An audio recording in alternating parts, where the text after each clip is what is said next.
again, Elijah. I'm not dressed like you. Why is my camera not? My camera is not going on. Let me go to settings to.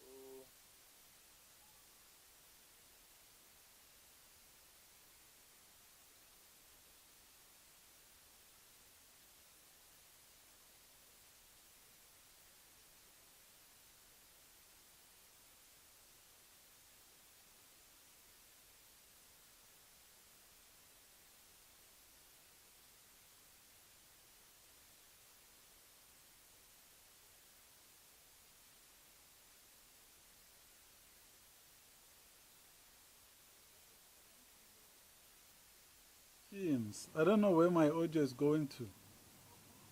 I can't hear him, but I think he's speaking.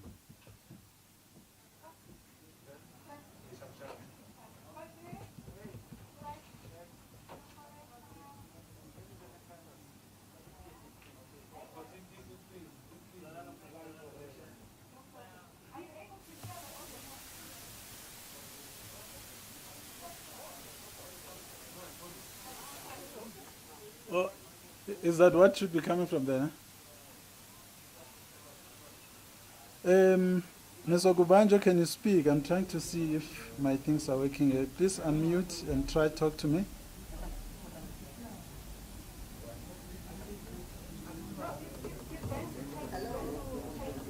Yes, can you hear me? Yeah, I can hear you, but very far. I think we'll need to fix the audio. Yeah, but it's like you're very far. Guys, can we fix this, please? I can hear her, but she's very far. Yeah, please stay there. Just keep talking.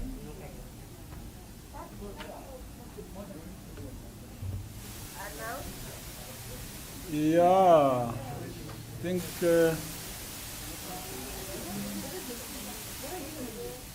something is not right. You are not getting it? No, she's there, but she sounds like she's like in a very far place. Advocate Bono, can you hear me? You?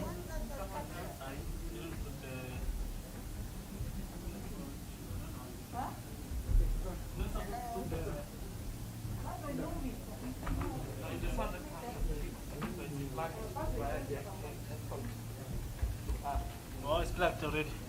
Oh.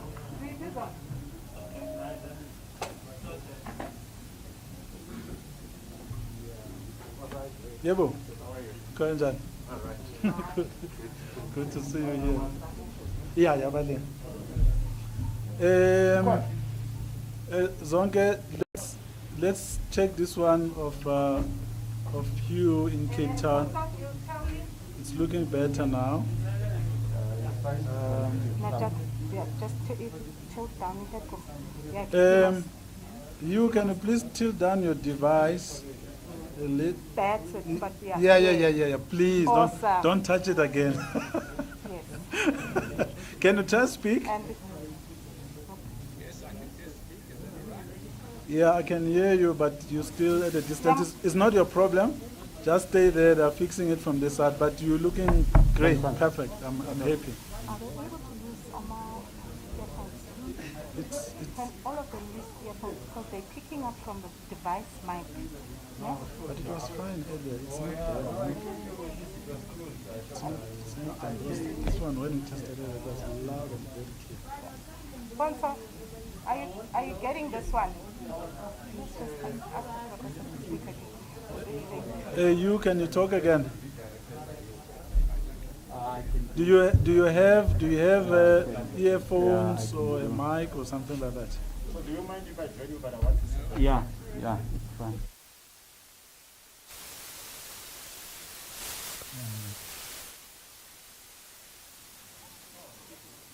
Yeah, and it's not just him, it's the other guest as well. So there's something in the connection because it's not them. Okay. If possible. It's not them, it's a connection somewhere. Yeah. Okay. Let's Okay. just try to sort it out this That's side. fine. Consolation. Okay. Okay, let me Sharp, see. sharp. We are starting at 3. Okay, yeah.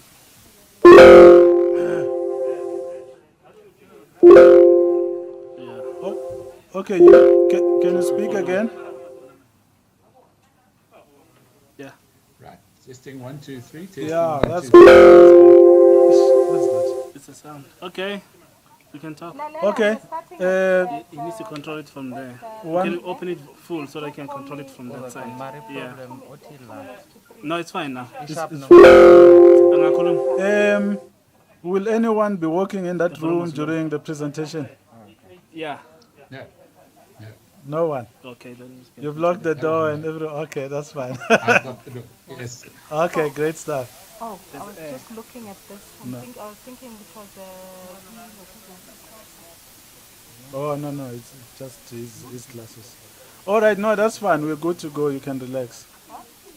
Okay. I'm going to mute for the moment. Yeah, that's fine. That's fine. You can move.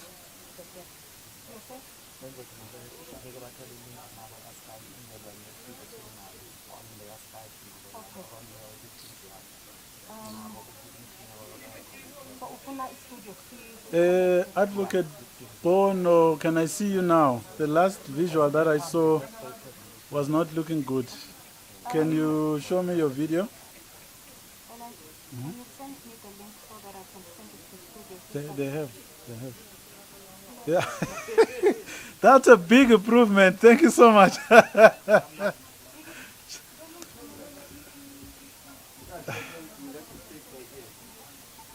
Don't be like that, Elijah, man. Advocate Bono, you've muted yourself now. Also try get your video to be stable. It looks like you're holding it by hand. Yeah, no, it will be soon. It will be stable, ne? Soon it will be stable. Just bear with me. That's fine. That's fine. Sure.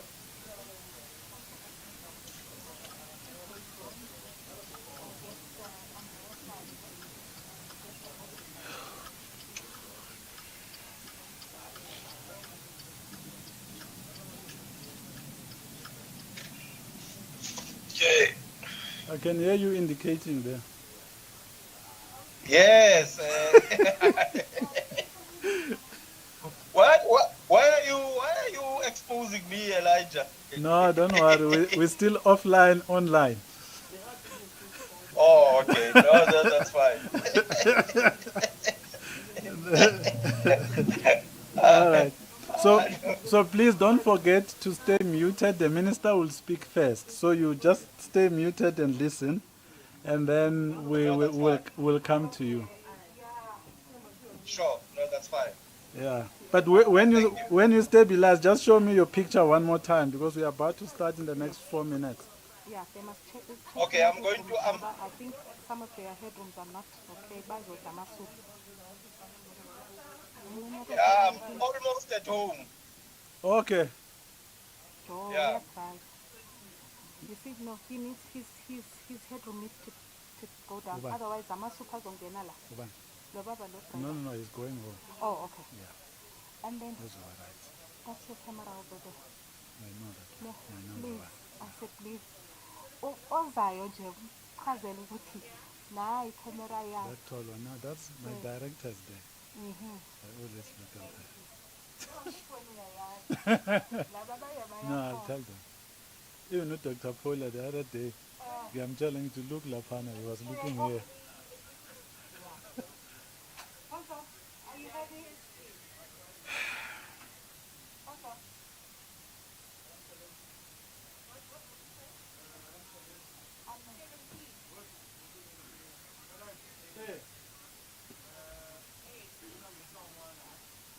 Ima. Ila vai.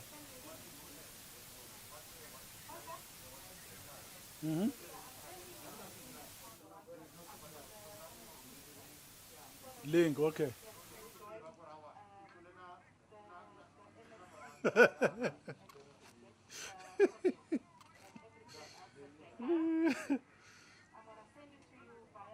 Where's Yeah? uh, No, it's just one thing to MST. Yeah, for you. I need my people now. They will, and then,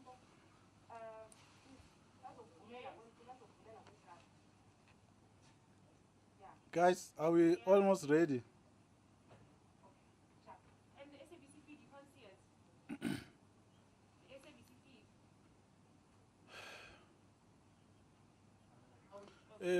Please bring them through. All right.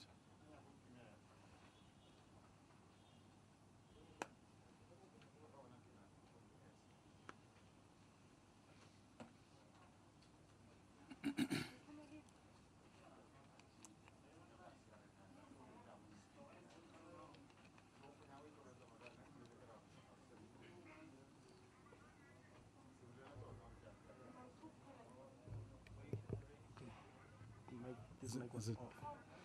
So I just wanted to make sure Yeah. everything is, so you don't start panicking when you're live and we're like, Yeah, no, that's fine. Thank you. But the mic I'll left. ask them to switch off the.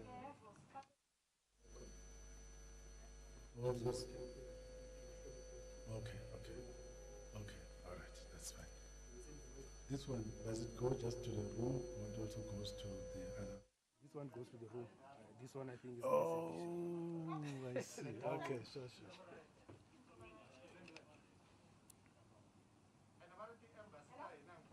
Mm. Yes.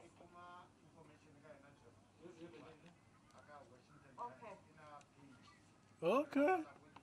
Okay, sharp. Hi, man. Let me tell Elijah that so that he knows. You are my witness. Elijah, at 3 o'clock, they are not even going to headlines. They are rolling sting coming to you. So it's like 2 minutes. You know me better than that. It's 2 minutes to 3 now. You know me better than that. Huh?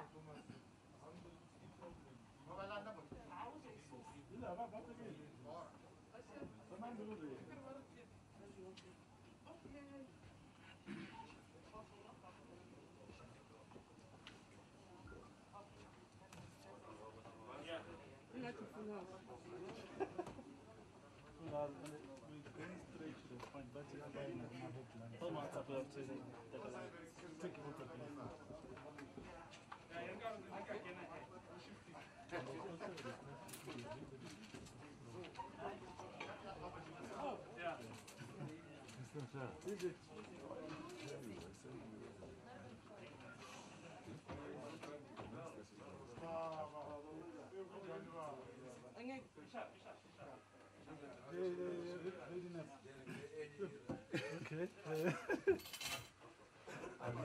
We would have kept Abu Amo for a very long time, so I don't know. For a very long time. So I don't know. Hey, maybe DG can just, yeah. So that we go from Minister to Cape Town. What? To Amo, their investigation to report. Oh, and then school reference. Was dat zo desmis ik hebben toegestaan? Minister Mariska there after Skinner. Als je aan je pappen te werken. Okay. Are we ready?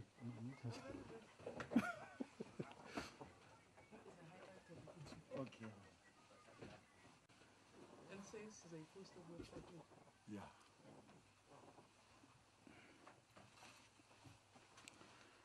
We all said, Musne? Okay. The no response means we are okay. Okay. Please don't lose your head. I can see you. ENCA.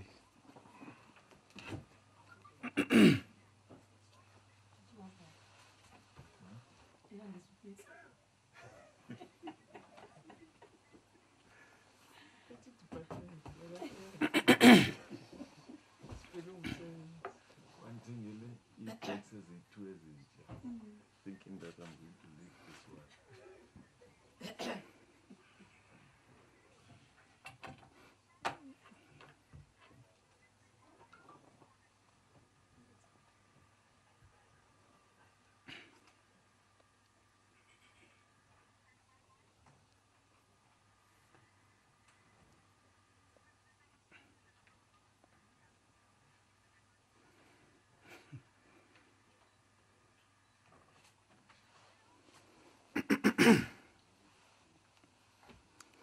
Good afternoon, colleagues. Good afternoon, Minister, DM, and DG, as well as colleagues. My name is Elijah Nhlanga from the Department of Basic Education. Thanks for coming to the briefing. We'll get straight to the point. There's a lot to get through this afternoon. So I'm going to ask the Minister to please come address us. But before she does, I hope please come sanitize so that we stay adherent to the protocols. Thank you.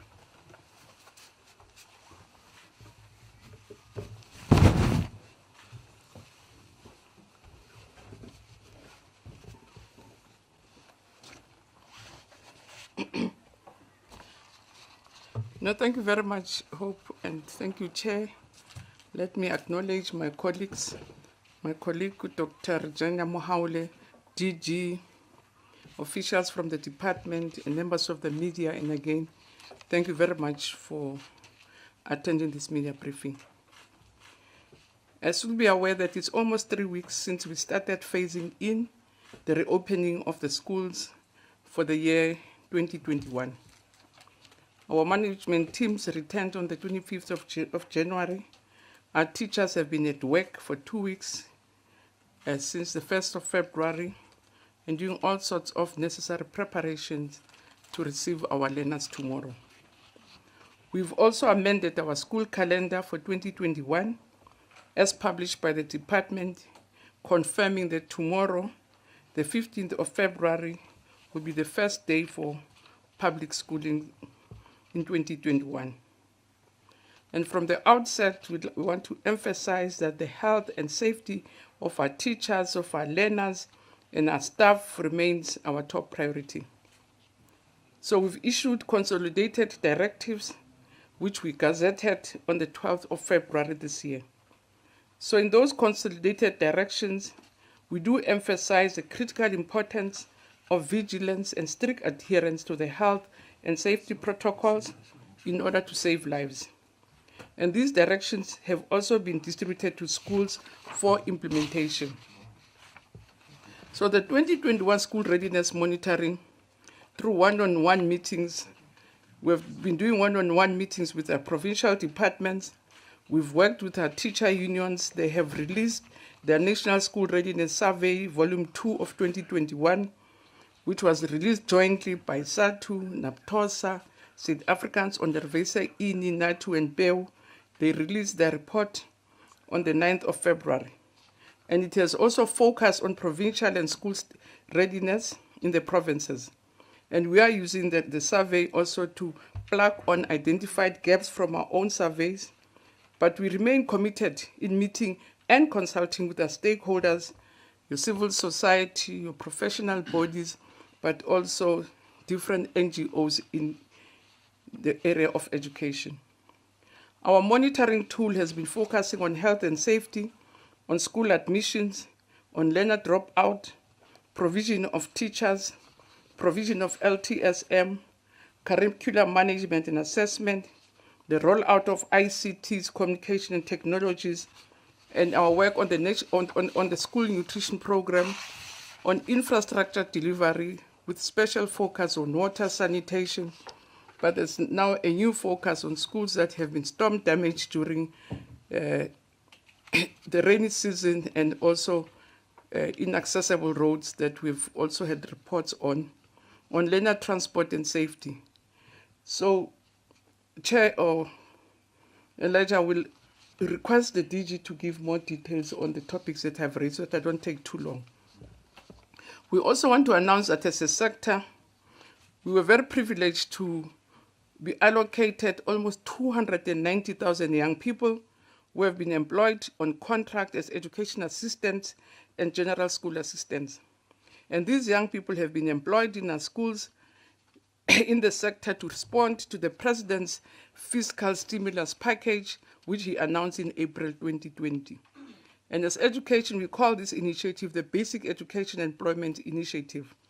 And it seeks to address COVID-19 related academic disruptions, as well as providing assistance in dealing with lingering systematic challenges. And another key component of this BEEI is to provide support to workers negatively and directly impacted by the COVID-19 pandemic. We will also go public because I don't think we'll be able to give you more details about the work areas on this subject. But the portion of the 7 billion allocated to this program is targeting also at saving SGB funded posts in public schools and government subsidized independent schools. I think we've been allocated more than 2 billion to assist your government subsidized schools and also the SGB funded posts to make sure that schools that are not receiving the usual allocation because of parents who are unable to pay fees, teachers that don't lose their work. We are working hard to ensure that the delayed payments of some of these young people are addressed immediately. And the impact of coronavirus continues to be felt in the basic education sector. Again, we will be posting the full report, Elijah, because I'm not sure if we'll be able to go through all the details. So we'll be posting on our website to illustrate what are the impacts of this virus on our work, which is quite saddening in some instances. But the latest available figures indicate that 1,169 educators have passed away as a result of COVID-19. This year alone, up to Friday, the 12th of February, the number of deceased educators stands at 159. Just between, as I say, December and now, in January, we've lost almost 159 educators. And while non-teaching staff that passed also during this period is 69. And this is really heartbreaking as we convey our sincere condolences to the affected families.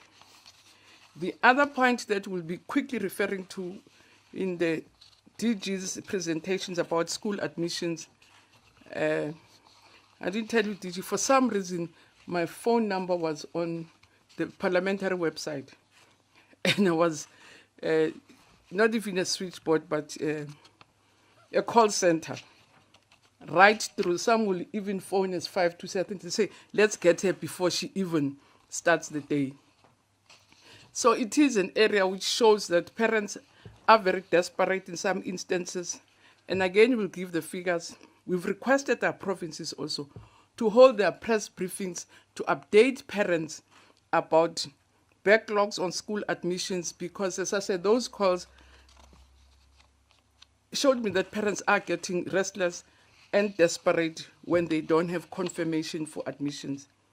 So we know that provinces have made good progress, but there are still more than 16,117 learners that are still awaiting spaces. And that's why, as I say, parents were even calling, Googling, picking up any number, and making sure that they press that their kids be allocated to schools or the admissions be confirmed. The other area that we want to speak about is around, that is a department, we have a draft revised school admission policy for public comment, and we'd like to invite the public to also send their submissions. The policy focuses on the right and obligation of parents, and which is very critical. Hence, we're imploring the public to submit its comments to the department by the 12th of March this year. The other issue also which has been bothering parents about the school fee.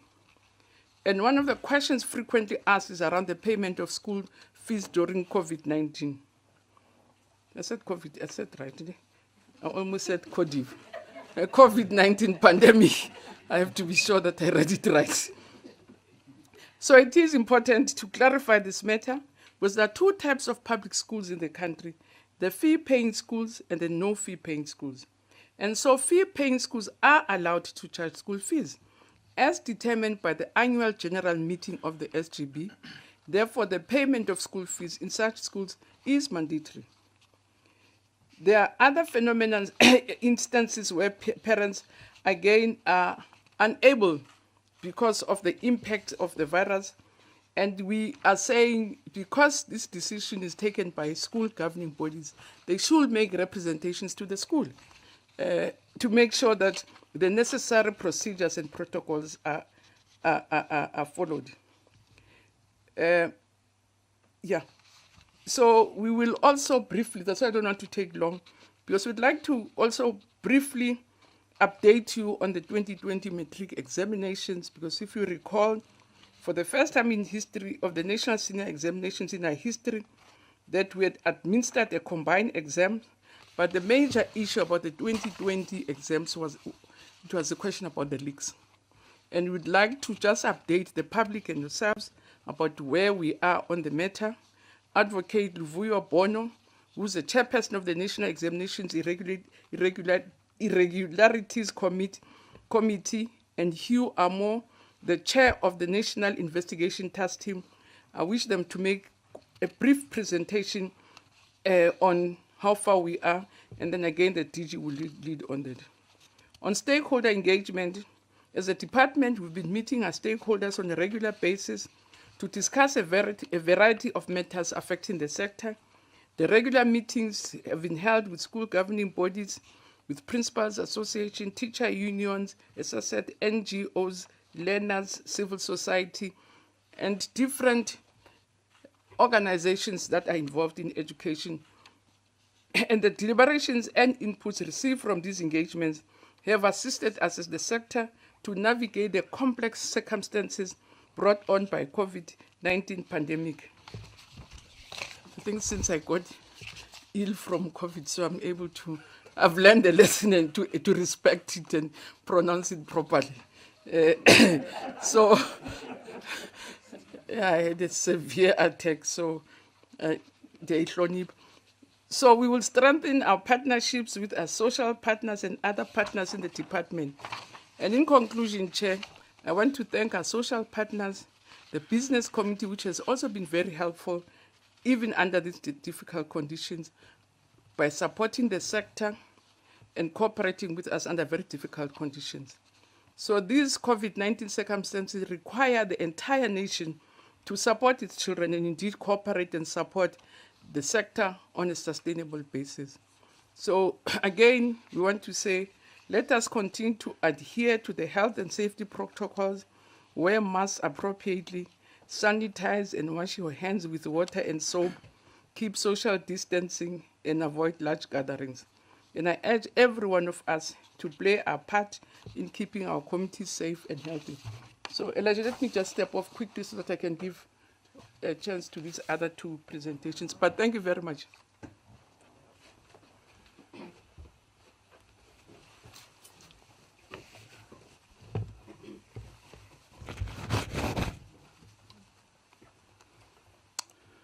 Thank you so much, Minister. We are now going to a presentation by the Director General on the state of readiness. I am going to start the presentation. Please come help us with the sanitizing again. DG, the presentation is ready.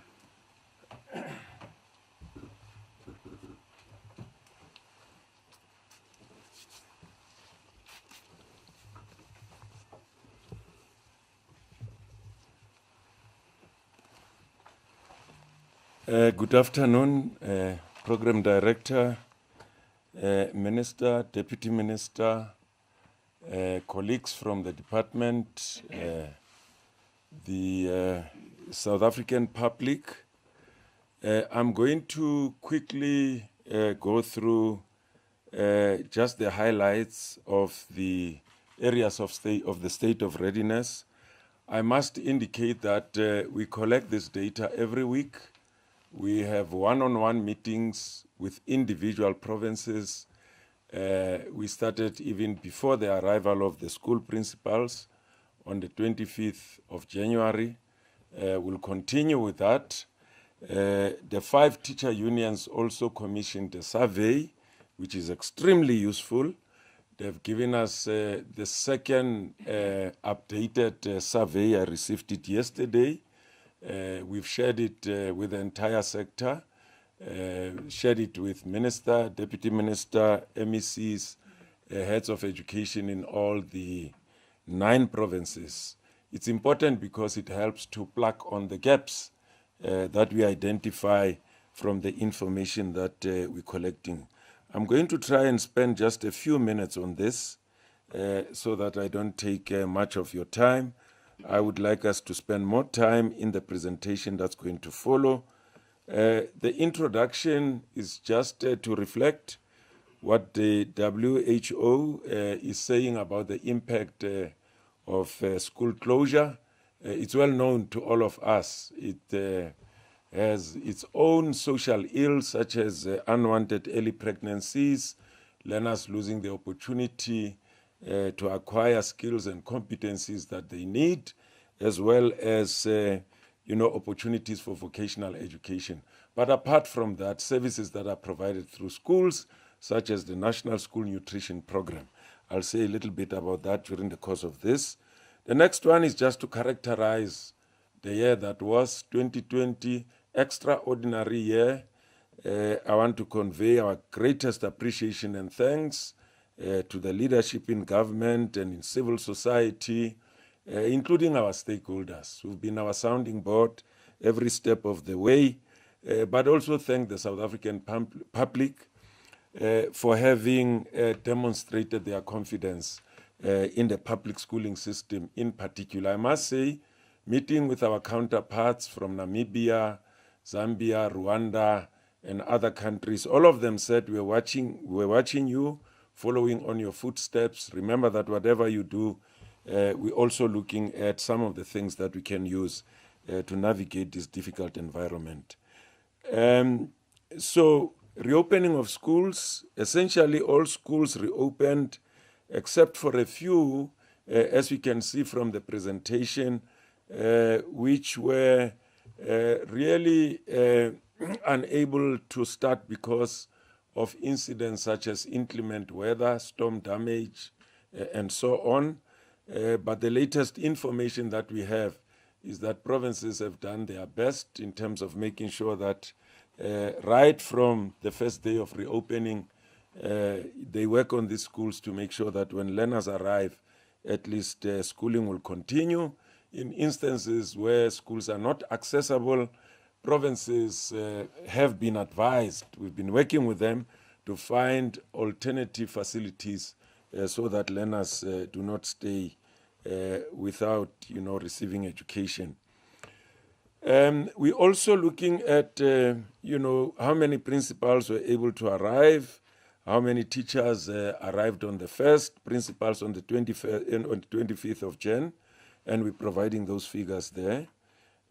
We also look at health and safety. What is important here is orientation. The good thing is that we've got some lessons from 2020. We're not coming cold, we're not blank on this environment, so those lessons will come in handy in helping us to start the 2020 academic year. And as we know, school principals started on the 25th, teachers came on the 1st. We've also been finding out what exactly have they been doing from the first day when they arrived in their individual schools. That information is also well documented. The issue of COVID essentials, are they adequate? The other issue is to manage the stock of COVID essentials so that schools do not run out of COVID essentials.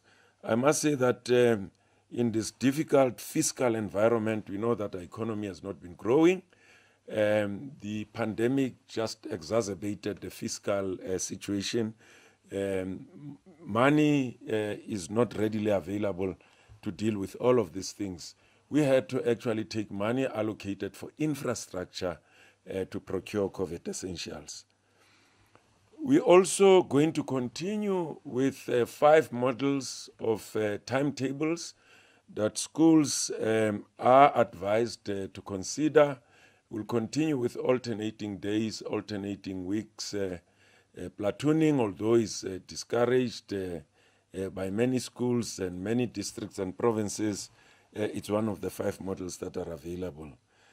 We're also sharing some details around the information that the minister shared.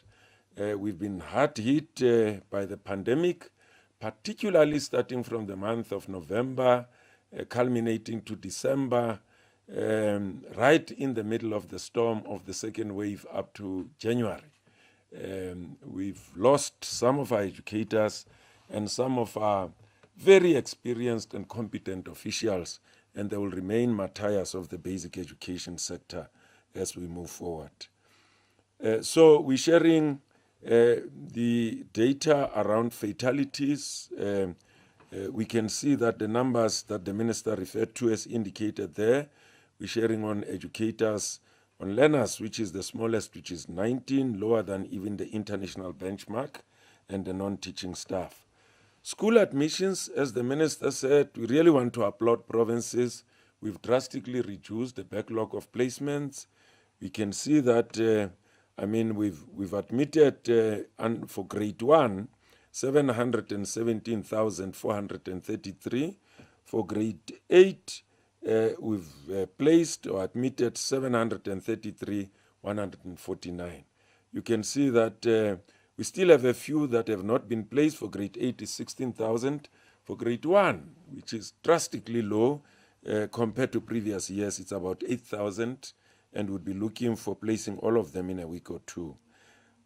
Some of the reasons that account to late placement, some of our parents are not getting used to apply a year in advance, but we also understand that in some schools, spaces are in high demand, and it's not possible for all schools to accommodate all the admissions that come at their doorstep. But I must applaud provinces for having reduced this number of learners who are not placed. Dropout rate is another area of concern. So the Back to School campaign, driven by the QLTC, working with our social partners, they are driving that area. Teacher provisioning, all schools have received their school post-establishment, and that is actually finalized around the month of September, October. And we can confirm that all the 9 provinces have afforded all our schools posts that they require. Where there are changes beginning of schooling, schools and provinces and districts know what to do. Teachers with comorbidities, provinces have made arrangements as well, which place a huge financial demand on provinces. But so far, we've been able to battle with this and cope with it. We'll be meeting with teacher unions because the resolution that existed expired when we moved to alert level 1. So we have a circular that regulates the current dispensation as an interim measure. We're looking at meeting at the ELRC to look at whether we will come up with a resolution to take us forward. LTSM, most provinces use the just-on-time principle to deliver because you know that many of our schools are vandalized, and some of these items are items that are taken away when people break into our schools and even take food items and so on. So they've taken just-on-time delivering when principals arrived, because learners would arrive on the 15th. So stationery has been delivered. Some textbooks are to be finalized, but many of them have now been delivered. And this is just top up. We're not providing textbooks afresh to every learner. We're just dealing with shortages in the system. The ICT rollout, we came up with a comprehensive ICT rollout plan, particularly driving broadcasting solutions to provide support to learners at school and at home, and this has proven to be working in 2020, so we'll continue with that in 2021. National School Nutrition Program, just to share some data of even learners we've been receiving feeding ever since principals and school management teams arrived on the 25th. We're sharing that data, and of course, more and more learners will benefit from this as they start schooling tomorrow. Infrastructure, we've also referred to storm-damaged schools. We're providing data there of storm-damaged schools and what provinces are doing to deal with storm-damaged schools. And the next one is a provision of mobile classrooms where they are needed in terms of the numbers, and some classrooms which cannot be utilized because they are damaged. Water, in terms of water, The 6 o'clock meetings have started again with the infrastructure line function to make sure that attention is given to sanitation and water, and that has been going on well. Provinces together with DBE are working together to address instances where there's water shortages. The information that we have is that there should be no school without water. There should be some form of either tankering in providing water or working with municipalities to increase water pressure because those are some of the challenges. Learner transport, our provision for learner transport, we provide 80 to 85% of learners who are in need, given the financial resources that are available. And we are giving figures. You can see that the supply and demand, the gap has been narrowed over time. It has been drastically narrowed there. School vandalism, we're giving figures there. 1,724 of our schools got vandalized over the festive season. More often than not, when schools are closed, then the rate of vandalism goes up. Hostel facilities, they've been audited as well, whether they'll be able to comply with physical and social distancing. We're giving you the figures there, those who comply, those who don't comply, alternative measures are being employed. Learners or schools for learners with special education needs, we've also been auditing, provision such as assistive devices, therapeutic services. The long closure of schools impact on these learners profoundly. Many of them don't get to access these services, and that slows their development and their well-being, and we're happy that they are coming back and will be able to get all these services back. And as I've said, we are meeting regularly with Association of School Governing Bodies, professional bodies, which includes professional bodies that represent schools for learners with special education needs. Psychosocial services, which is the last one, program director. It's a major area for us. The demand has been huge for SMT members, for teachers. Then the demand is going to be even higher for learners as learners return, having been traumatized by the fact that they would have lost a loved one, they would have also been infected and so on, they would have lost a teacher. So we're working with NGOs.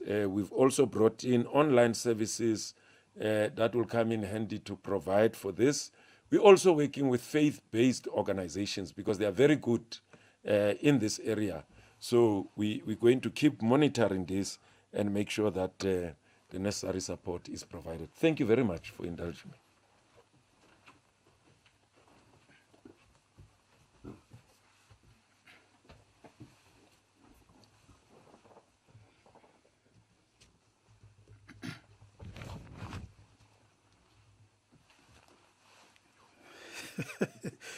Thanks so much, DJ. You forgot your mask here, but I know you have sufficient supply to take you through the day. Thank you for that presentation.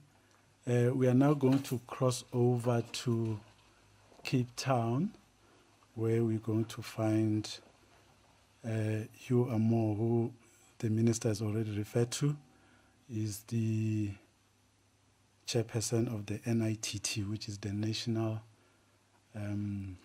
Investigations Task Team. There's NEIC and then there's NITT. So these acronyms are quite interesting. All right, let's go through to him. Let me see if he's available on the screen. Good afternoon, Hugh. If you can hear me, please respond so we can proceed with your presentation. Thank you, Elijah. Yes, I can hear you. Okay, great stuff. We also have Advocate Luvuyo Bono, who is going to start. He will make a few remarks and then hand over to you. The advocate is the chairperson of the NEIC, the National Examinations Irregularities Committee, and he's going to make a few remarks. and thereafter the presentation will come from Hugh. So Advocate Bono is in PE, and Hugh is in Cape Town. So from Pretoria, I hand over to PE.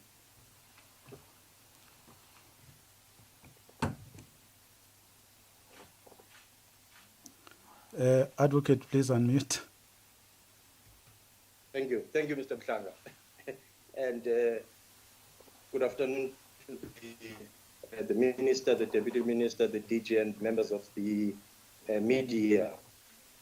As the South African public is quite aware that there were some leaks on the matric exams that took place, and as the National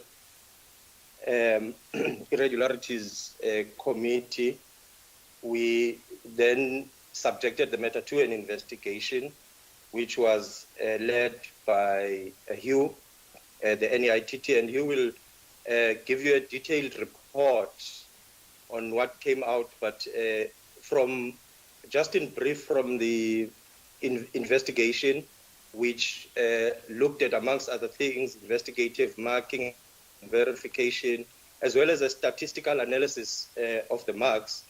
The report, which you are going to be taken through, was brought to us as the NEIC, and we looked at it, and we looked at the findings, particularly around the fact that what appeared from the investigation was that the candidates had in fact shown that they had done the work individually, and that there was no evidence of collusion, and that the leaks had really came out or spread through a WhatsApp message. And based on the evidence that had been collected through the investigation, a recommendation on the basis that the 2020 combined exams were not compromised, which we accepted and we are happy with, and presented to the department at large, both at HEDCOM and CM level, to support the fact that we are quite happy with the report and the outcome thereof. But as I have indicated, Hugh Amor, who was the head of the investigation, will then take you through the report in detail, and I'm sure you'll be given an opportunity to ask questions. Thank you, Mr. Mhlanga. Mr. Amor, over to you. Thank you. Elijah, are you going to flight the presentation? Yes, I will. Trying to get the presentation as we speak. While he's doing that, Minister, Deputy Minister, DG, and members of the media, the purpose of this briefing is to present the conclusions of the task team. And those conclusions, in brief, are that given that the spread of the leaked questions was done via WhatsApp, it is a fact that the full extent of the leaks may never be revealed. But based on the available evidence we have at the moment, from the investigative marking, from interviews, and the statistical analysis, widespread leaks did not occur.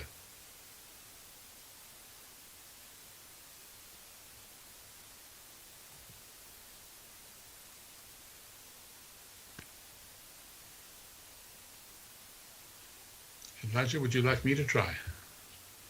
Yeah, we can proceed. We are projecting the presentation. I hope you can see it. I can't see it, but if you tell me which slide we're on. We are on purpose. Okay. The purpose I've just explained, and I want to go on from there to the introduction. And the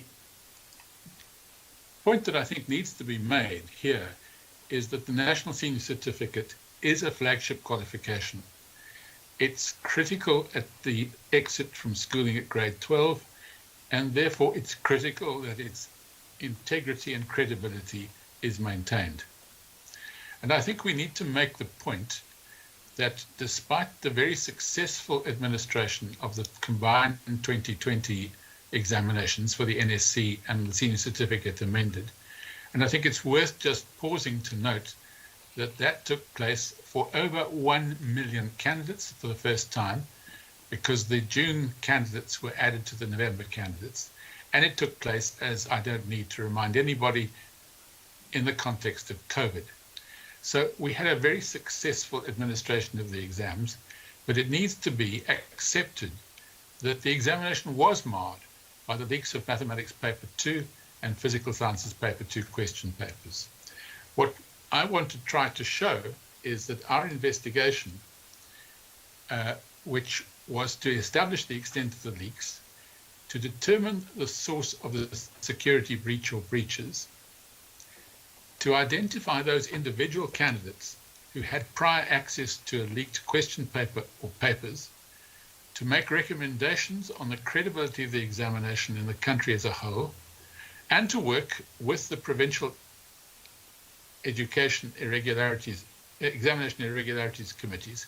We have PEICs as well as the NEIC, to work with the PEICs in all provinces to ensure that investigations and hearings are conducted with regard to individual learners against whom there is an allegation of wrongdoing, and at the same time to ensure that there's no duplication in the responsibilities relating to this investigation and the state security agencies.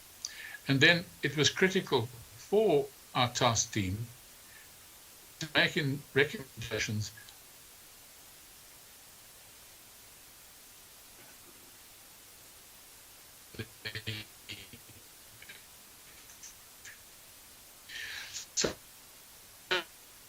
in order to we adopt statistical analysis of the raw marks, interviews with candidates, and two investigations conducted by third-party organizations. First, a private investigator to look at some IT forensic investigation on behalf of the task team, and secondly, the investigation to establish the source, first of all by audit by the DBE staff, and secondly by the Directorate for Priority Crimes Investigations, often referred to popularly as the Hawks. Now, what leaked and what was done? And I think that this is the beginning of what one needs to understand about this process. Well, the first reports on a suspect led to two sources of information. First of all, from a printer contracted by one province who has been arrested, who has appeared in court, and who has been remanded for further hearing in March, that he had in his possession question papers, including the second mathematics paper, in other words, paper 2 for mathematics. These reports that this person had leaked papers in his possession were too late for the DBE to replace mathematics paper 2, but in time for the DBE to replace other key subject question papers under strict security. What that meant was that the original question papers, already printed and distributed to the centres, were replaced at short notice, replaced under conditions of very strict security, eliminating any possible leak which might have been in the distribution chain, and then sent to examination centres. This was an important and effective first mitigation action taken by the department. Establishing the source was obviously the first critical task, and remains the first critical task. And what did it involve? As I said, it involved an audit of the distribution chain. It involves investigation by the DPCI. It involved interviews with candidates and the appointment of a forensic private investigator. Now, as I indicated at the outset, the mode of transmission, which was by social media, was by WhatsApp, makes precise determination of the spread virtually impossible. And a forensic investigator and DPCI processes have not yet been completed. That, though, does not prevent us from reaching the conclusions which we've come to. So what findings did we make? Well, first of all, two findings about the leaks. A leak did occur from one province's contract printers. We know, and it's a matter of public record, that the suspect has been arrested and has appeared in court. The second leak, which we have established, is a paper printed at the Government Printing Works leaked. Now, the Government Printing Works prints for two provinces. The investigation into this leak is in the hands of the DPCI, but we know from a candidate who reported having received a leaked paper that the leaked paper was from one of the Government Printing Works printed papers. So that leak is now being pursued to conclusion by the DPCI. For our present purposes, not for the future, but for our present purposes, what's more important is to find out what happened as a result of those two leaks. What had to be done as well was to check the distribution chain. And here, an intensive audit was undertaken by the Department of Basic Education relating to the distribution from points of printing to exam centers for the mathematics paper 2 and the physical sciences paper 2. And the intention of this intensive audit was to identify any possible breach in the distribution chain that may have contributed to the leak. This was extensive, and it is a matter of great comfort to the team that the DBE audit team found no indications of any breaches during the storage and distribution of these two question papers. So what do we know about the extent of the leaks? Well, first of all, we have evidence from a number of chat groups where we are able to determine the number of learners in each chat group. The first chat group A had 135 learners. And in this case, we know because we have interviewed the person who sent material to this chat group that what was sent to this chat group was 2 sub-questions worth 5 marks each. Because he had received the paper, he was unable to answer those 2 sub-questions, though he could do the rest, and he sent to his chat group those 2 questions asking for help in solving those problems. This was after 10 p.m. on Sunday, the 15th of November, for an exam that was to be written first thing on the Monday morning. So late on Sunday night, he was unable to answer these 2 sub-questions and sent these 2 sub-questions to the other 134 members of his chat group. We have established in respect of other chat groups to whom a full paper or questions from a full paper were leaked that 101 learners were in those chat groups. That then is a total of 236 candidates for the 2020 NSC to whom mathematics questions or mathematics question papers were sent by way of WhatsApp group. In respect of physical sciences, the numbers are smaller, and the chat groups here total 62 learners. So what do we know about these learners who have had this access? Now, as I've said, there are 236 in mathematics and 62 in physical sciences who were sent screenshots of questions or question papers prior to the writing of paper 2 exams in these subjects. This available evidence is not, and of course cannot be conclusive to the extent of the leak. We can't claim that we have uncovered every single WhatsApp group, though there is further evidence that suggests that we may well have done so. So on this evidence, the leaks were limited to very small numbers. The next step in the investigation was to conduct investigative marking, and this was done countrywide. Investigative marking aims to determine any unusual patterns and particularly to establish whether there's been any collusion at a particular centre in respect of a particular question or a question papers. And for mathematics, where the more intensive investigative marking took place, this involved 116 exam centers and 5,612 candidates. In respect to physical sciences, it involved 17 centers and 473. Now, the findings of this investigative marking, most scripts showed investigative marking. The scores of the WhatsApp group, and I should have mentioned beforehand that WhatsApp group of 135 learners to whom the one learner sent 2 sub-questions is a talent group identified for particular special coaching because they are high achievers. The scores of the WhatsApp group were high, as expected, and we know that these learners had access. By access, I mean they were sent screenshots of paper 2 questions, questions 6.2 and 6.4.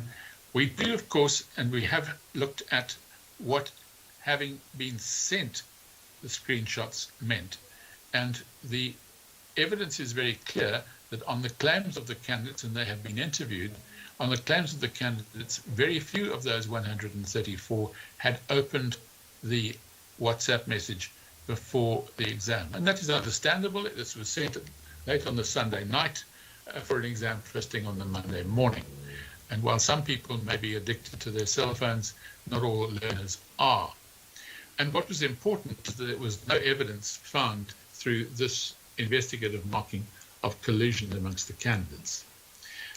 This was subject to verification. This investigative marking was subject to verification by a team from the DBE of people belonging to specific groups, and the headlines from that verification are clear that no evidence was found to suggest that these candidates benefited from prior access, if they had it, to the question paper or sub-questions.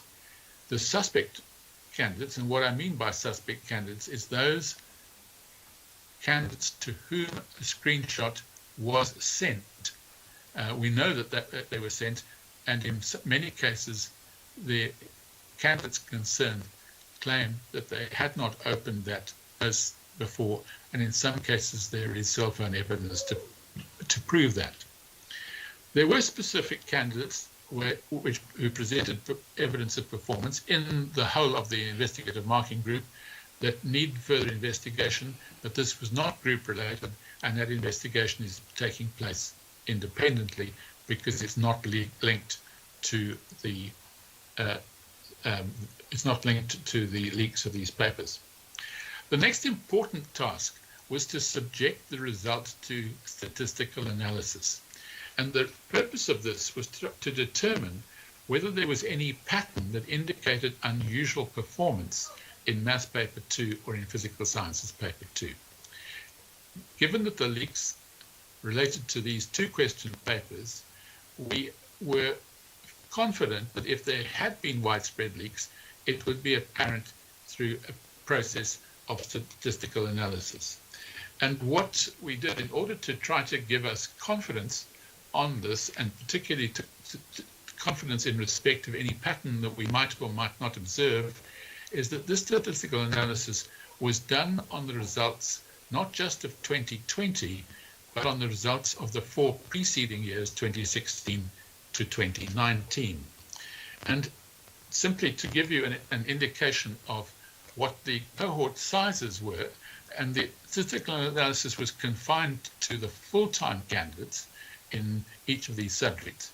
You'll see from the chart that the 2020 numbers, though smaller than the highest number in 2016, in both mathematics and in physical science, are of the same order of magnitude. 232,000 full-time candidates for mathematics, compared to a high of 265 in 2016 and a low of 221,000 in 2019. And similarly, in physical science, the number of 173,000 in 2020 was lower than the high of 193,000 in 2015, but higher than the low of 164,000 in 2019. So what did we do in relation to the statistical analysis? The purpose was to try to determine whether there was an unusual pattern in relation to paper 2 results. So what we did is we took the paper 1 and paper 2 raw marks of full-time candidates. We took the difference, in other words, the mark obtained in paper 2 less the mark in paper 1, and that was computed for each candidate for the years 2016 to 2020. And distribution curves of the differences were plotted on the same axes for 2016 to 2020 to see how the different years compared against each other. And what was done here in order to try to establish a statistical pattern was to take a simple linear regression using paper 2 marks less paper 1 marks, computing the standardized residual for each candidate. In other words, the standardized residual from the expected mark from paper 2 given the performance in paper 1, plot that standardized residual against the candidate's paper 1 marks. And this would highlight any candidates who performed poorly in the paper 1 mark but who achieved an unusually high mark in the paper 2 examination. And we identified all candidates whose standardized residuals were greater than 3 in order that we would look at those that were statistically relevant. I'm going to show next a number of diagrams which show the pattern observed in the 4 years 2016 to 2019 and the pattern observed in 2020, first of all in mathematics and then in physical sciences. So these are the patterns for the 4 years 2016 to 2019. These are the patterns of the distribution, and it will be clear from these patterns that the pattern in the years 2016 to 2019 were very similar in all respects, and you'll see a very similar pattern. So we then needed to look at what the pattern was in 2020 to see if it was significantly different. This then is the pattern in 2020. And as you will see, this shows a very similar pattern, but there is a scattering, not of large numbers, but there is a scattering above value 3 and into the 4 statistical residual number in the 2020 group that is not as obvious in the 4 years. The next slide will show this in more detail and in a way that may be easier to comprehend. Each dot on these represents a candidate in the examination. And you'll see that in each of the 4 years, 2016 to 2019, there were candidates who outperformed against their expectations in paper 2 relative to paper 1. Now, there are many reasons for that, and there may be questions in paper 2 that are easier for some candidates than for others than their paper 1, and it may also be that in some schools the attention given to paper 2 questions is more focused than the attention given to paper 1 questions. But you will see from this that there are more dots in the mathematics 2020 area, and that's visually important, visually clear. But let's just look at the next slide, which actually gives us the numbers. The number in 2020 is an outlier. It's 205 against the highest previous number of 66 and a low in 2018 of 27. So what we see is that there is a pattern here. It is a pattern of outperformance of 205 that is not observed to that extent in the patterns of the previous 4 years. The next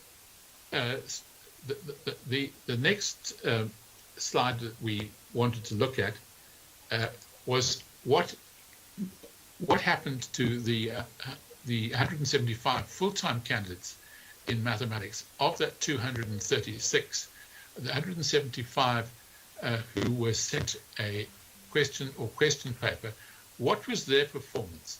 Were they in the outlier group or were they not? And on this chart, each black dot represents a candidate to whom a question or question paper was sent prior to the examination. And this shows their paper 2 outperformance in relation to their paper 1 outperformance. What is very clear from this graph is that most of the black dots are where one would expect them. They're around the value 0, but there are only two in the 205 that have a standardized residual of greater than 3. So it would appear from this that to the extent that those 175 learners of the 236 to whom this paper was sent, who are full-time candidates who are doing mathematics, that the actual outperformance is only observed in respect of 2 candidates. For the rest, they performed as they would have been expected to perform given the paper 1 results. So when we compare the annual standardized results, the trend is very much the same, except, of course, as you will have seen in the case of 2020, where there is a higher concentration of outliers beyond a value of 3 and higher. But when I say it's a higher concentration of outliers, that higher concentration is limited to 205 out of 232,000 candidates. As I've said, the black points in that graph represent the 175 full-time candidates who are alleged to have been sent the question paper or parts of the question paper. For shorthand, we've referred to those as the suspects in this report. And the overlap is only 2 candidates. What's also important is to look at the mean standardized residual for this 175, and the mean standardized residual for this group is minus 0.1, a small negative number. And what this means is that suspects obtained paper 2 marks which were very slightly lower than what one might have expected from their paper 1 marks. And this value is so close to 0 that one can infer that the 175 suspects, and again I qualify the term suspects, performed as well as one might have expected, whether they had or did not have prior access to the leaked papers. We then look at the same patterns for physical sciences, and I'll go through these briefly, but here are the 4 years 2016 to 2019, and again it will be observed that the patterns are similar in each of the 4 years. There's no unexpected difference in each of those 4 years when compares the paper 2 and paper 1 performance of candidates in those years. What then was the case in 2020? This is the case in 2020, and in fact this is so similar to those of the previous 4 years as almost to be negligible. And the next graph shows the numbers, again remembering that each dot represents a candidate who outperformed in paper 2 relative to her or his performance in paper 1. And you'll see that the numbers in 2020 are significantly lower than some of the previous years. What those figures actually are is quite interesting, because in 2020 we have the smallest number of outliers in respect of the 5 years concerned. There was a high point in 2019, and the number in 2020 is only 59. That indicates that there is no concentration of outlier performers in respect of physical science, and does suggest that to the extent that there was a leak in the physical science paper 2, the impact is not visible from the statistical analysis. Of course, the statistical analysis on its own does not prove anything, but taken together with the other elements of our investigation is, I think, important. So the summary of the statistical analysis then: no evidence has been found of an unusual pattern.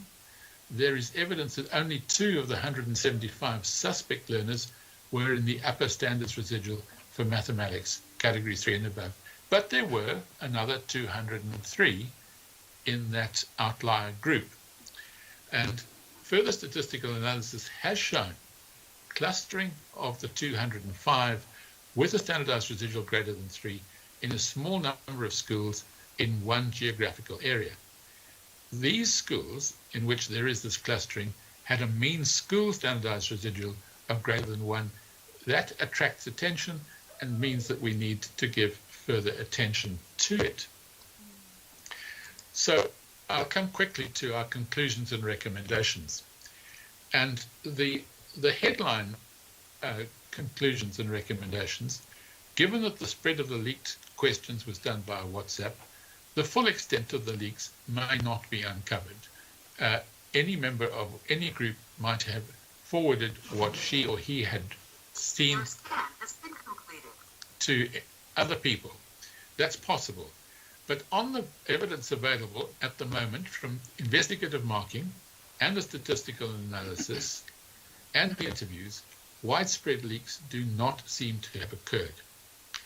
And what we can say with confidence is that there's been no compromise to the integrity of the 2020 combined examination as a whole. And while the integrity of the mathematics paper 2 and physical sciences paper 2 has been marred, that was the statement I made early on, it has not been compromised overall. What does this lead to?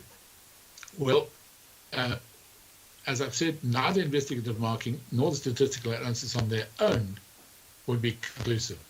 But taken together and added to what we have to date from cell phone records and interviews, the absence of unusual patterns suggests strongly that widespread leaks did not occur. So we concluded that though 2 serious leaks occurred, the damage was limited to a very small number of learners in 2 papers in mathematics paper 2. What do we recommend about that?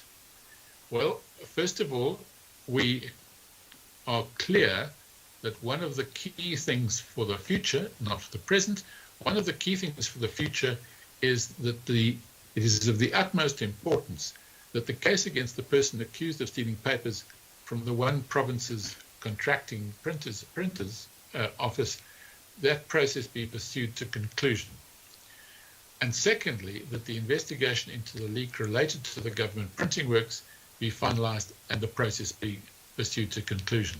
It's only when that is done that we will be able to say what was the modus operandi, first of all, of the theft, and secondly, what was the modus operandi of the spreading from the theft to candidates. So that's an important one. Then we have made recommendations in respect of all the implicated candidates and how they should be managed. Now, there are 5 categories of what we refer to as implicated candidates. First of all, there are the candidates who were a recipient, and often probably an unwitting recipient, of the WhatsApp message concerned. And as I've said earlier, some of these did, and some of these may have opened those WhatsApp messages prior to the exam writing, but certainly some of them, and we don't know whether that's the majority, but it may well be the majority, did not do so. There are 236 such candidates. So these are unwitting recipients, and this group A excludes those in those WhatsApp groups whom we know to have been spreaders. In other words, people who sent the questions to the WhatsApp group, or having received them, sent them on to others knowing that they were exam questions. They're excluded from group A. Secondly, there are the candidates where the statistical evidence suggests that performance in paper 2 relative to paper 1 makes him or her an outlier. And there are 205 such candidates, 2 of whom are in group A, so they're excluded. Thirdly, then there are where a candidate is implicated in that he or she was sent a question paper by the WhatsApp group, and the statistical evidence suggests that performance in paper 2 relative makes him or her an outlier. Then group D is where there is further evidence. In other words, where we know that the candidate was an initiator or spreader, or in some other way we have evidence of alleged wrongdoing on her or his part. And then the 5th group is that group of schools clustered in one particular geographical area where the standardized residual for paper 2 mathematics is unusually high for a school, in other words, where the mean standardized residual for the school as a whole is greater than 1, we think that that's a group worthy of identification. It was our job via the NEIC to make recommendations about these groups, and our recommendations in respect of these groups was that only in categories C and D, the results will be blocked pending further investigation. Our recommendation in respect of categories A and B, the results will be released pending further investigation, and in category E, the results will be released pending school investigation. It's important to note in this respect that should further investigation reveal that a candidate was in fact guilty of some wrongdoing, the Genfetco Act, which is the piece of legislation that governs Umalusi, the Genfetco Act provides that the council, that is the Council of Umalusi, may refuse to issue a certificate if a substantial irregularity has occurred in relation to any external assessment. It may cancel a certificate, and it may require an issued certificate to be returned. And of course, the process at this stage is that when results are released by the minister, candidates will get a statement of results. It will be later that a certificate is issued. So at this stage, the statement of results, which is not a certification document, is sent to candidates. So the certificates are issued later, but it's in this regard that the council may refuse to issue that certificate, or if it's already done so, that it may cancel it. We hope that the investigation will be complete in respect of all these groups prior to the actual issue of certificates by Umalusi. Then, of course, recommendation relating to system security. During the inspection of the government printing works, it was evident that the processes are susceptible, the processes currently in use are susceptible to security breaches.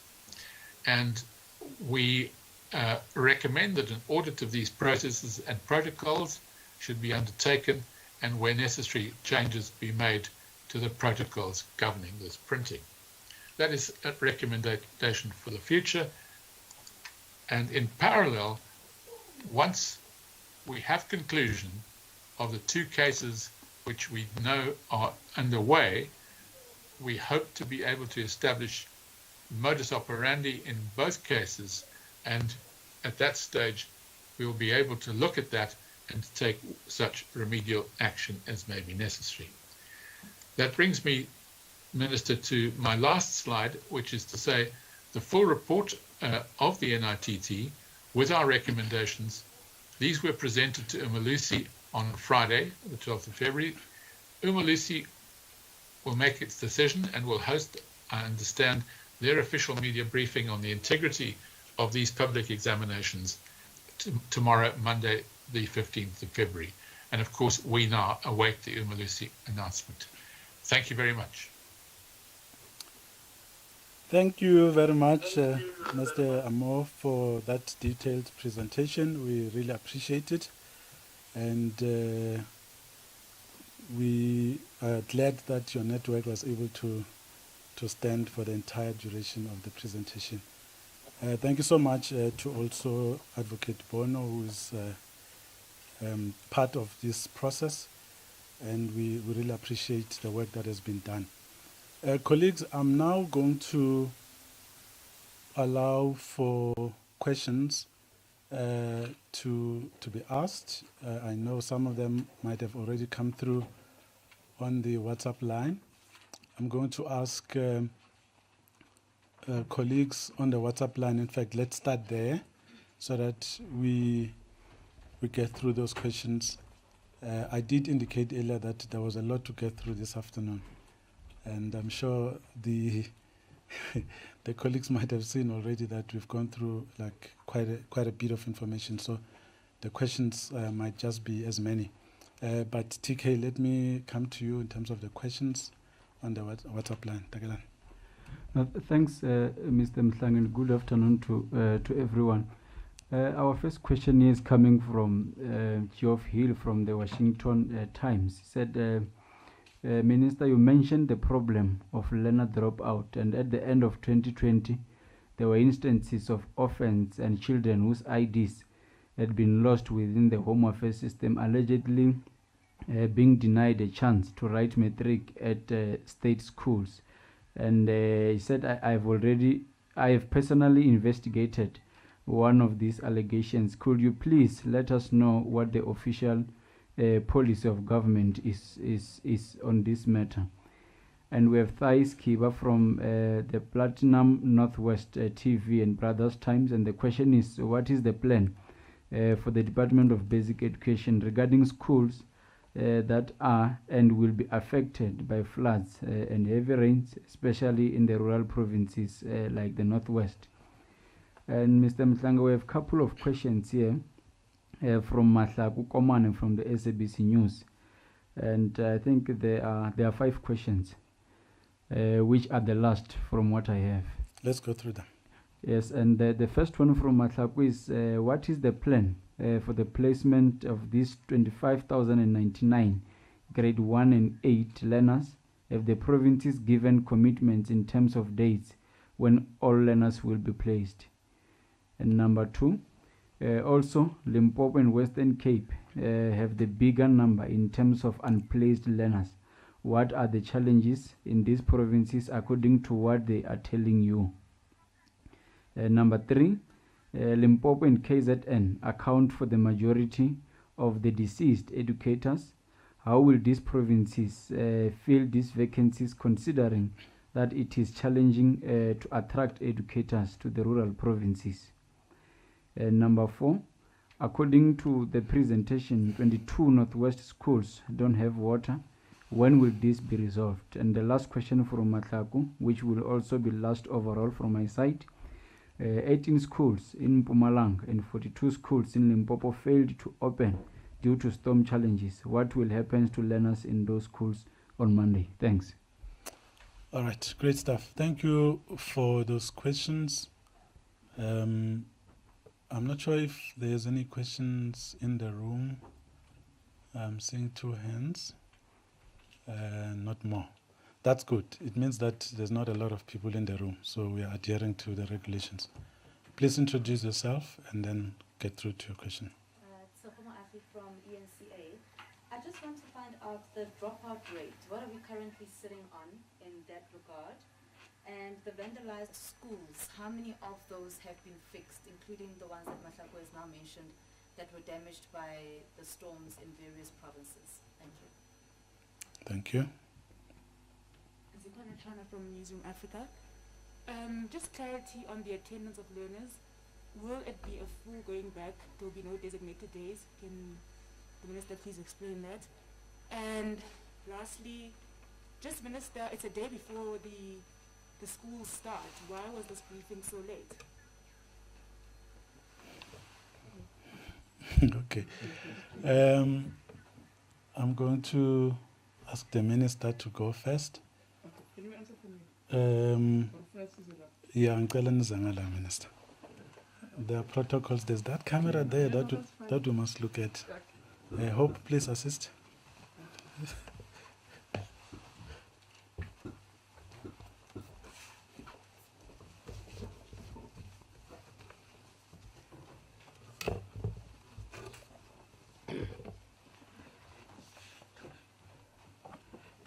No, thank you very much for the questions. And some of the answers are contained in the presentation, which I had promised that we will put on our website because it has all the figures. But I'll ask UDG to just give you the specific figures on what are the dropout rates. But as we said, last year we had rotational, we had all sorts of school attendance systems, and we're estimating, because we were just working on the basis of school calendars or just managing through attendance registered. But DG will give you what our estimation is. On learners that, Dr. Polio, that learners will not be allowed to write because they don't have IDs. I would want to see, because we even have learners that even let alone that they get banned or other things. We allow them to write, and then they'll have to present the certificate. So it will be interesting or helpful to really get where these learners are, because policy doesn't say we have to turn back learners who can write, but I'll ask Dr. Polio to explain, but I'll be interested too to know where did that happen. On schools, again, in the presentation, the full presentation, which I say we'll put on our website, we already have received statistics from provinces where they've been affected by roads, which schools are affected, which schools are storm damaged. But what provinces are doing from their maintenance budgets, it's to repair those schools in between. Partly, the 2 weeks has helped us also because we would have been caught in the middle of those rains during if we had opened end of January. So the 2 weeks has, in a way, helped us to buy time, and provinces are busy. Again, we'll give you the figures to say how many provinces are mostly affected. It's still in the presentation. In terms of filling of posts, according to our reports, all posts have been filled. It may be difficult to attract people in rural areas, but we are in a very fortunate situation where we have an oversupply of young people who are looking for posts in the education sector. So we still have also a number of learners that we had given bursaries through Funza Lushaga that we've not been able to place because there are no posts. So the reports that we got is that all schools have received their post provisioning. And as I say, we have reached a stage in the sector where we don't have a crisis in terms of teacher supply for now, so we don't have that problem. On what we're going to do, the number of schools, and where we had the highest number, it's in Northern Cape, where we have 42 schools that were still, or is it Northwest? It's in Mpumalanga. Yes, 43, where we had the highest number of schools that have been damaged. Again, the provinces, from their reports, DG will respond. They're using different methods. If there's a neighboring schools, it's to find space. If they can bring mobiles. Again, they're using different modalities to deal with it. But we'll give you the exact numbers to say in Mpumalanga how many schools have been affected. Yeah, so the dropout rates will give you the estimates, the damage. Yeah, so I'm not sure which one. There's the one I said will be returning and will, or in terms of whether when learners come, are they all coming on the same day? No, they will come back the way we did in 2020 because we still have to do social distancing. They will come on certain days. And again, the 2 weeks bought us time so that we are able to re-timetable, orientate the new grades. So the other grades which were at school will come back the way they left. So if they were on a platooning system, they'll come as platooning. If they were on a rotational system, they'll come under the rotational system. If they were on a weekly system, they'll come on a weekly system. Again, the report, as I say, it speaks about 42 pages, the slides. And we'll request that, we put them on our website. Then you can get all the statistics which we couldn't run through today because of time. But if you can just say about dropouts and, some of the specific. Okay. Because I don't have the full report here.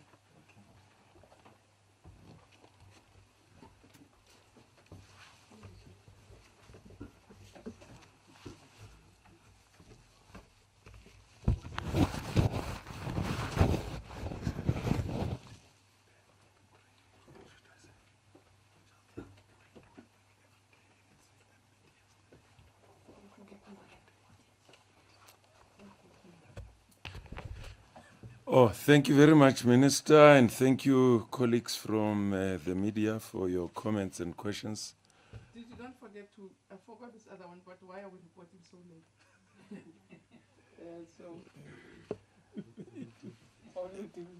Okay, no, thank you, Minister. Maybe to say that we had a similar briefing towards the end of the year on the state of readiness, Minister. This is a follow-up to that briefing. but we also do briefings just the day before. But remember that schools didn't reopen are not going to reopen on the 15th. Schools reopened on the 25th. The principals and the rest of the school management teams reported on the 25th, and then the teachers reported on the 1st of June. So that's the explanation. I'm sure Mr. Mhlanga can provide more information there. But we do share information on a regular basis with the media, and that culminates to a briefing such as this one. Dropout rate, the estimate was between 10 and 15% last year. But please bear this in mind. We allowed parents who, out of fear and anxiety, that they could keep their children at home. We also have home education in South Africa. Some parents would have opted for home education. We also made provision for online or virtual schooling through the school that the learner would be registered in or by a private provider. So we had made provision for 5 categories of avenues. We will only get a sense of the real accurate figures when learners come back in 2021. We do believe that the 10 to 15%, our dropout rate is usually between 10 and 12% from the study that was conducted by the National Dynamic Study, which indicated that is between 10 and 12%. For last year, we estimated between 10 and 15%, but we'll verify those figures as learners start to arrive from tomorrow. And then about plans to replace teachers, indeed you are right. Your analysis is spot on, Motshekga, that Limpopo and KZN accounts for the highest number of fatalities. You are indeed spot on. Part of what included in the presentation are responses from provinces on how they are going to fill these vacant posts which happen as a result of natural attrition. But the minister also emphasized the fact that what is in the presentation as well is approved school post establishments. Schools have posts where they can appoint. Once you've got an approved school staff establishment approved by the province, sent to a school, it means you can recruit based on the number of posts made available to you. In this presentation also, we asked questions such as, how are you filling vacant posts? As the minister said, we have a number of unplaced Funza Lushaka graduates, and these graduates have been funded by government. So they are available. We also have data of unemployed educators. And such educators could be people who would have, trained or qualified through their own funding. We do have many of those. We take those into account as well. We also have other entities that teach SA that we are working with. They are helping us to provide, details of educators who are available, who are unemployed, who could be employed. So we're doing that. Storm damaged schools, maybe let me assume that you don't know. Government doesn't insure its properties because it's not cost effective to do so. So there is no an insurance to cover, acts of God, so to speak, or natural phenomenons. Government doesn't do that. It's not cost effective. What usually happens, if there's a natural disaster, an area is declared to be an area that would fall within the scope of natural disaster, like in the Northern Cape. The John Taule Gaitsewe district has been declared an area that qualifies to be a natural disaster area. The provincial and national government then put heads together to provide the requisite intervention to obviate the difficulties that people who are in such natural disasters would find themselves in. It happened with the Northern Cape. It's been declared. I'm not sure what's going to happen to other areas, because in some areas is inaccessibility of roads, as the minister said. In Mpumalanga, you had such schools. In the Northwest, you had such schools. And if the provincial administration is able to deal with them, you don't need to declare them disaster areas. 22 schools in the Northwest without water. Next to that number, if you go to the extreme column, it says we are tankering. We have provided water tanks, and there are trucks that are providing water to those schools. Vandalized schools, we have the number here, and as we said, we'll provide the entire presentation to you. We'll put it on the website as well. I think that's all. Mr. Mhlanga, I'm not sure whether there's anything that I left out. Timelines, we've put in timelines also here, and provinces have committed themselves in terms of specific timelines. That's the detail that is in the presentation as well. Thank you. But on exam policies of learners who don't have IDs, Dr. Paul? Oh, I'm sure Dr. Pulia can speak to that, but as the minister said, no learner would be disallowed to sit for exams because they don't have an identity document. So ID documents do not preclude learners from sitting for exams or even from attending school. Thank you. Dr. Pulia, you can come if you want to.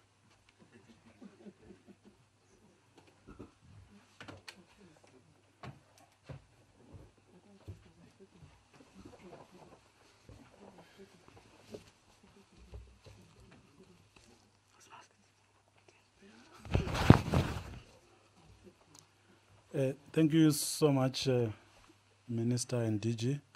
The last time I checked the figures, I think in the previous exam, I think it was 2019, we had about 5,000 candidates who wrote exam without any identity documents. And every year, that number is always around there. So it is surprising that there would be cases like that, because the system is always able to accept those learners that do not have any form of identity. But we should follow up and see, really.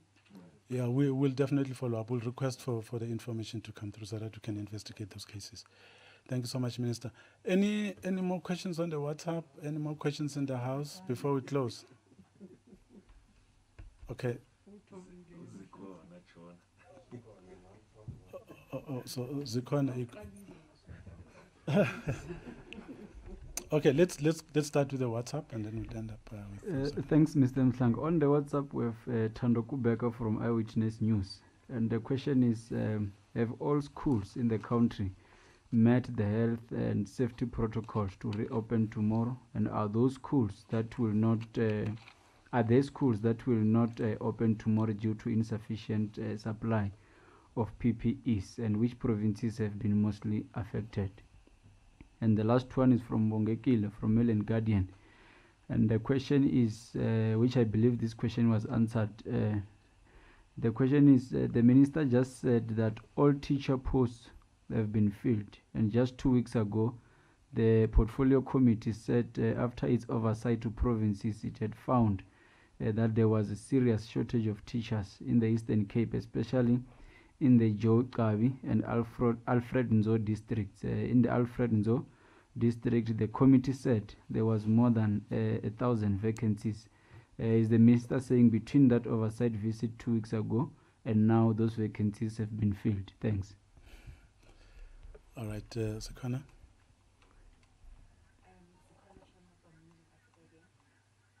First question is on data. Last year I interviewed several pupils who had challenges with data, because now communication with teachers is happening via WhatsApp. What is the department going to do to address the issue of pupils and accessing data? All right. Okay. Okay. DG. Okay, Minister. All right. Thank you.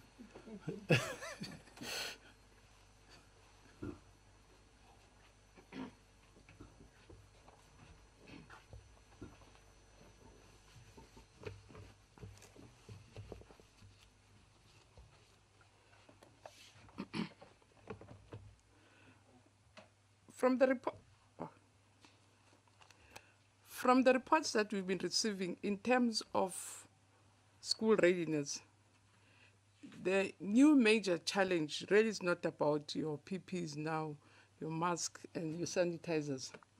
It's actually the recent weather patterns that have damaged some of our infrastructure, but also the schools that have been vandalized. That's a new challenge that we are experiencing. We have quite a big number of schools that have been vandalized during holidays, let alone that we also had a problem with the weather. But from the reports that we got, PPEs are not a challenge. And I think I have to, it helps me to correct myself in terms of teacher posts.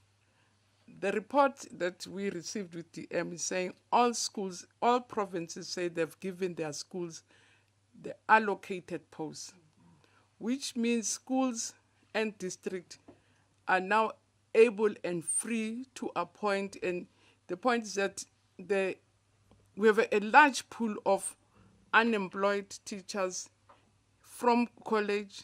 Some have resigned before time, are retired. They really want to come back to the system. So we have a comfortable pool of teachers that can be appointed now that provinces, all of them, have declared posts in schools, and schools and districts are free now to appoint, depending on the system, because different provinces use a different appointment. Some appoint at a provincial level, KZN appoints from the province, other appoint in districts. In other instances, schools are appoint on their own. So what is key is just declaring to say school number so-and-so have 15 posts, and depending on the format that the province uses, then they are free to appoint. Data, angayizwa, zikhona mhlambe there's a plan, ayikho lama plan into it of data, but DG, maybe on ICTs, but besingakayixoxi.